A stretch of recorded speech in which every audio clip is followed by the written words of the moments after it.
రాష్ట్రంలో ఏం జరుగుతుంది? కులాల విభజన ఎందుకు జరుగుతుంది? అభివృద్ధి గురించి ఆలోచిస్తామా, లేకపోతే డివైడ్ అండ్ రూల్ పాలసీలో ఆలోచిస్తామా? ఇది వసతి ఎందుకు కల్పించారు కార్పొరేషన్స్ అన్నది? ఇందాక కూడా మీకు చెప్పాను, 54 కార్పొరేషన్లు అన్నప్పుడు అభివృద్ధి వైపే ధ్యేయంగా ఉండాలని ఆలోచించి ప్రతి ప్రభుత్వం చేస్తుంది.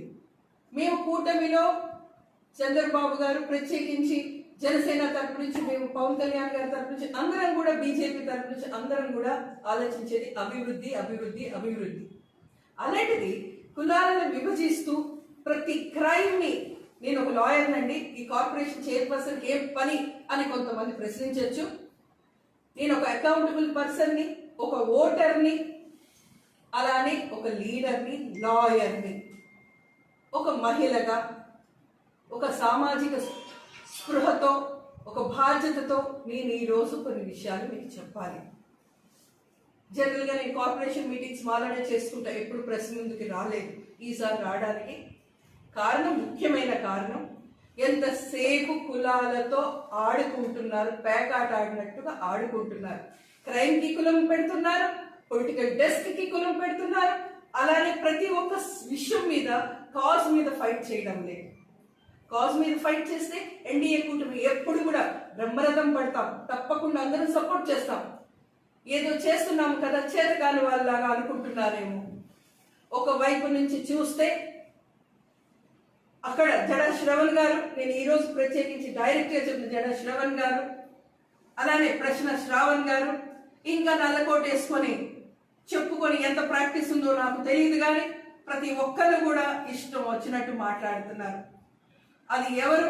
రజనీ అంటే ఒక ఆవిడ గురించి కూడా నేను కొన్ని మాటలు చెప్పాలి, కానీ మా పార్టీ నుంచి వచ్చిన వెలుగులే ఇవన్నీ.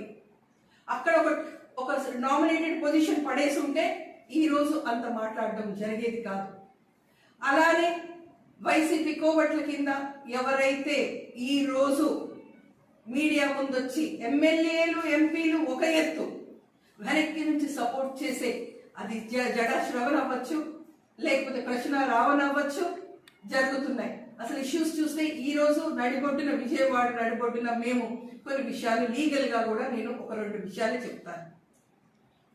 ఇన్నాళ్ళు అసలు అందరూ సుగాలి ప్రీతి ఇష్యూ ఎక్కడ?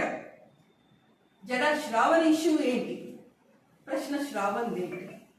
ఎందుకు అన్ని కలగాపులుగా ఈ రోజు ఒక కుంపట పెట్టి విజయవాడలో కూర్చొని ఎవరికి నచ్చినట్టు ప్రెస్ మీట్లు పెడుతున్నాడు? విషయం మీద మాట్లాడండి, విషయం మీద చర్చించండి.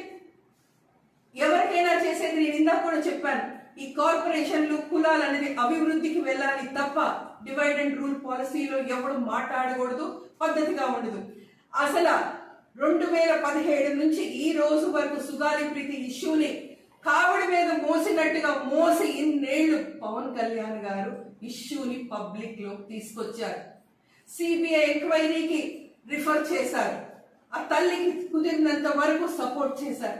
ఆవిడ్ని ఇష్టం వచ్చినట్టు కలగాపులుగా చేసి ఏదేదో దేవుడు మనుషులను పుట్టిస్తాడు, కానీ రాజకీయ నాయకులు ఓటర్లు ఏ విధంగా ప్రభావితం చేస్తారో, విషయాన్ని ఏ విధంగా ప్రభావితం చేస్తారో వైసీపీ నాయకులను చూసే నేర్చుకోవాలి. అదేవిధంగా ప్రశ్న శ్రావణ్, అదే జడా శ్రవణ్, వీళ్ళందరికీ పని లేదేమో. ఎవరు అన్నారు, చెట్టు కింద ప్లీడర్ల లాగా కూర్చొని క్రైస్తవ మతం అంటున్నారు, ఒక కాపు కులం అంటున్నారు. ఈరోజు కాపుకు సంబంధించి కాబట్టి నేను కూడా మాట్లాడుతున్నాను. ఇక్కడ కాపు కులం ఎక్కడ వచ్చింది? క్రైస్తవ కులం ఎక్కడికి వచ్చింది? రిలీజన్ ఎక్కడ వచ్చింది? ఎందుకు ఇక్కడ కన్ఫ్యూజ్ చేస్తున్నారు ప్రజల్ని భయాందోళనకు ఎందుకు గురి చేస్తున్నారు? ఎన్డీఏ కూటమిలో చాలా చక్కగా, సవ్యంగా, స్మూత్ గవర్నెన్స్ అవుతుంది. ఈ స్మూత్ గవర్నెన్స్ లో మీరు అభివృద్ధి వైపు దిశగా వెళ్ళండి. క్రైమ్ ఉంటే క్రైమ్ ని క్రైమ్ గా చూడండి. ఇక్కడ పవన్ కళ్యాణ్ గారు ఎందుకు వస్తున్నారు? డిప్యూటీ సీఎం గారి పేరు ఎందుకు పదే పదే తిరుగుతుంది? ఆయన పర్సనల్ లైఫ్ చుట్టూ ఎందుకు పదే పదే తిరుగుతుంది? ప్రజల గురించి మాట్లాడి, విషయం గురించి మాట్లాడి, కోర్ట్, లా అండ్ ఆర్డర్, సుమోటోగా జడ్జెస్ కూడా ఎన్నో ఇష్యూస్ ని తీసుకుంటున్నారు. అలాంటి ఈ జ్యుడిషియల్ టైంలో మీరు మీ చేతుల్లో చట్టాలు తీసుకొని లా అండ్ ఆర్డర్ ని మీరు డిసైడ్ చేసే లైన్ లో వెళ్ళొద్దని చెప్తున్నా. ప్రజలందరికీ భయాందోళనలకు వెళ్ళకండి. ఇక్కడ ఏదో జరిగిపోతుంది కాదు. తాటాకి చప్పటికి ఎవరు భయపడేది లేదు. ఇష్టం వచ్చినట్టు పెరుగుతున్న ఈ వైసీపీ నాయకులకి ఒకే ఒక సమాధానం. పవన్ కళ్యాణ్ గారు ఆ రోజు ఏమన్నారు? ఏ కొడకల్లారా అన్నారు. ఆ విషయం మీద నేను చాలా మీ అందరూ సోషల్ మీడియాలో కూడా చెప్పాను. ఆ రోజు ఏ సందర్భంలో అన్నారో, ఎంతవరకు ఓపికతో సహనంతో ఉన్నారో అందరికీ తెలుసు.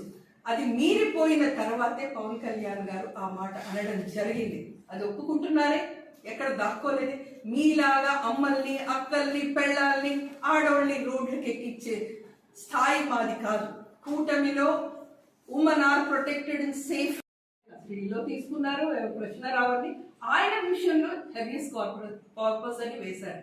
ఆయన క్లియర్ గా కనబడుతున్నప్పుడు వేర్ ఇస్ ద పర్సన్ అనేది ఎక్కడ సెట్ అవుతుంది? ఏదో చదివామా, లా పట్టా తీసుకున్నామా, నలుగురిలో మాట్లాడామా అన్న ఒక రజని, ఒక జడా శ్రవణ్ గారు, ఇంకా XYZ ఎవడో సోషల్ మీడియాలో నోటుకు వచ్చినట్టు కూస్తున్నాడు. ప్రతి ఒక్కడికి ఇదే సమాధానం. మీరు కోర్టుకు వెళ్ళండి, చెయ్యండి. ఏదైనా విషయం ఉంటే సోషల్ మీడియాలో మాట్లాడండి. క్రైస్తవ మతం, కాపు కులం ఇవన్నీ కలగాపులుగా చేసి చెయ్యొద్దు. ఇక్కడ కార్పొరేషన్ నుంచి మా అందరి బాధ్యతగా, మా డైరెక్టర్లు, నేను ఇక్కడ ఒక సమాజం మీద బాధ్యతతో చెప్తున్నాం.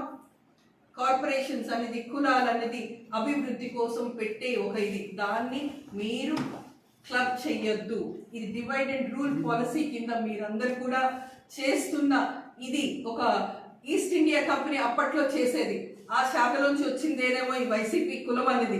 నిజంగా east India company divide and rule policy అనేది ఇండియన్స్ ని ఏ విధంగా డిస్టర్బ్ చేసి, కాన్కర్ చేసి వాళ్ళు వాడుకున్నారో అందరికీ తెలుసు. ఇప్పుడు నేను అదే ప్రత్యేకించి చెప్తున్నాను.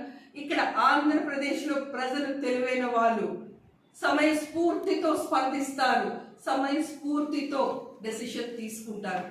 మీరు దీన్ని రివైర్ చేయాల్సిన బాధ్యత మా అందరి తరపు నుంచి. కాబట్టి మీ అందరం కూడా కూటమి తరపు నుంచి ఈ విషయం ఏదైతే జరుగుతుందో అందరం ఖండిస్తున్నాం. ఖండించడమే కాదు, ప్రజలకు చెప్తున్నా, ఏం జరగడం లేదు. ఊరికి తిన్నది అరక్క కొట్టు సస్తున్న వైసీపీ నాయకులకి, దాన్ని సపోర్ట్ చేస్తున్న ప్రతి ఒక్క లీడర్కి, అసలు ఎవడండి ప్రకాష్ రాజ్ ఎవడు? ఒక యాక్టర్ అంతే కదా. అది ఏమైనా సోషల్ రెస్పాన్సిబిలిటీ ఉందా? సోషల్ రెస్పాన్సిబిలిటీ ఎవరా? సోషలిస్టా? He's just time pass credentials is doing it. అలాగే మిగతా వాళ్ళ పేర్లు పెట్టి నేను ఇప్పటికే పెద్దవాళ్ళు చేసేసాను. వాళ్ళందరినీ మేము అసలు we don't even bother. We care a damn. ఎందుకు అంటున్నానంటే ఇంకంతకంటే మాట్లాడితే అది బాగుండదు. వాళ్ళని ఎక్కడ నోళ్ళు అక్కడ పెట్టుకొని, ఒళ్ళు దగ్గర పెట్టుకొని, మర్యాద అంటూ ఒకటి బిహేవ్ చేసి మాట్లాడడం నేర్చుకోమని మా కూటమి తరపు నుంచి మా నాయకులు, మా డైరెక్టర్స్ అందరం కూడా ఖండిస్తూ దీన్ని ఎక్కడ ఆపండి, ఇంకా ఆపండి. ఇక్కడి నుంచి ఏమన్నా మితి మీరితే మొత్తం కాపు కులంలో ఉన్న ప్రతి ఒక్కడు కూడా దీన్ని ఏ విధంగా తీసుకెళ్లాలో చేసి చూపెడతాం. This is what our warning. As a chairman, we are doing it. Thank you.